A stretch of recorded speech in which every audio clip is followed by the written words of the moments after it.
વાત કરીશું સાબરકાંઠા તાલુકાની અંદર પ્રાથમિક શાળાને લઈને જ્યારે બાળકોને ફૂડ પોઈઝનિંગનો મામલો સામે આવ્યો છે। ઈડર તાલુકાની પ્રાથમિક શાળામાં બાળકોને ફૂડ પોઈઝનિંગ અને જ્યારે સૌથી મોટા સમાચાર છે હસનપુરા પ્રાથમિક શાળાના બાળકોને ફૂડ પોઈઝનિંગ થવા પામ્યું છે। તો આ સાથે જ પ્રાથમિક શાળામાં જ્યારે બનાવાઈ હતી અને બાળકોએ ભોજન કર્યા બાદ લથડી છે તબેતો અને 37 બાળકોને સારવાર અર્થે ખસેડવામાં આવ્યા છે। સાથે સાથે ઈડર તાલુકાની પ્રાથમિક શાળામાં બાળકોને ફૂડ પોઈઝન હસનપુરા બાળકોને તેની અંદર પ્રાથમિક શાળામાં જ્યારે ચાટ મગ બાળકોએ ભોજન કર્યા બાદ તબિયત લથડી 37 બાળકોને સારવાર અર્થે ખસેડવામાં આવ્યા છે ઈડર સિવિલ હોસ્પિટલમાં।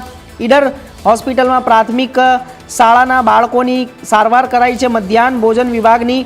જ્યારે બેદરકારીનો ભોગ બન્યા હતા માસૂમ ભૂલકાઓ બનાવેલા ચાટ મગમાંથી જ્યારે ગરોળી નીકળી ફૂડ પોઈઝનિંગની કેસને બદલે તંત્ર દોડતું થયું છે। તો આપને જણાવી દઈએ કે જ્યારે અમરેલી જિલ્લામાં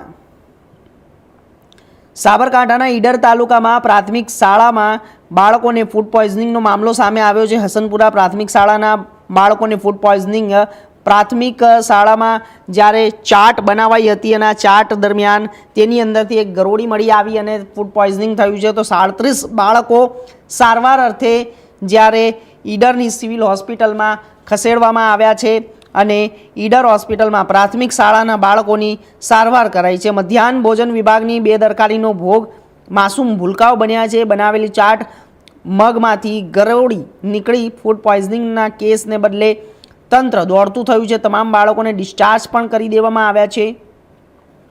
તો સાબરકાંઠા ઈડર તાલુકાની પ્રાથમિક શાળામાં બાળકોને ફૂડ પોઈઝન થયું છે। હસનપુરા પ્રાથમિક શાળાના બાળકોને ફૂડ પોઈઝન પ્રાથમિક શાળામાં ચાટ મગ બનાવાઈ હતી તે દરમિયાન એની અંદરથી ગરોળી નીકળતા ભોજન કર્યા બાદ તબિયત લથડી હતી।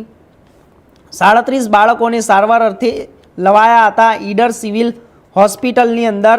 ઈડર હોસ્પિટલમાં પ્રાથમિક શાળાના બાળકોની સારવાર કરાઈ હતી। મધ્યાહન ભોજન વિભાગની બેદરકારીનો ભોગ બન્યા માસૂમ ભૂલકાઓ જ્યારે બનાવેલ ચાટ મગમાંથી ગરોળી નીકળી ફૂડ પોઈઝનિંગ કેસને બદલે તંત્ર દોડતું થયું છે।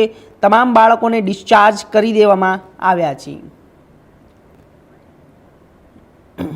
હું ડૉક્ટર સંજય કુમાર એમ ચૌહાણ અધિક્ષક સબ ડિસ્ટ્રિક્ટ હોસ્પિટલ આજ રોજ અત્તરી હોસ્પિટલ ખાતે બપોરે 2 વાગ્યાના સુમારે અમોને તાલુકા હેલ્થ ઓફિસર ઈડર તરફથી ટેલિફોનિક સંદેશ મળેલો હતો કે હસનપુરા પ્રાથમિક શાળા ખાતે લગભગ 37 બાળકોને ઝેરી પદાર્થ જમવામાં આવી જવાથી ફૂડ પોઈઝનિંગ જેવું બનવા પામેલ છે।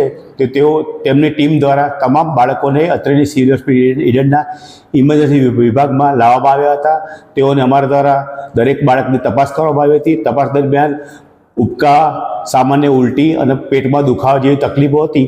તો અમારા દ્વારા અને અમારી મેડિકલની અત્રેની હોસ્પિટલની ટીમ દ્વારા દરેકને સારવાર આપવામાં આવી હતી। ORSનું પાણી એન્ટાસિડ વગેરે દવા આપવામાં આવી હતી અને દરેકને આઈસ્ક્રીમ આપવામાં આવેલ હતો। અત્રેની હોસ્પિટલ 2 વાગ્યા પછી આવ્યા પછી કોઈ પણ બાળકને કોઈ પણ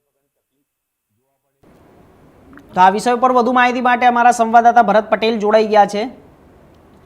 ભરત, શું પરિસ્થિતિ છે અત્યારે બાળકોની? કારણ કે ફૂડ પોઈઝનિંગનો મામલો છે। 37 બાળકોને હોસ્પિટલમાં ખસેડવામાં આવ્યા હતા અને આ સાથે જે ચાટ બનાવાઈ રહ્યું હતું તેની અંદરથી ગરોળી મળી આવી છે।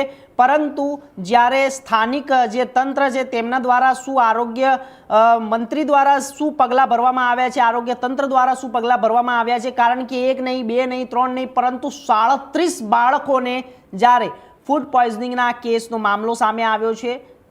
જી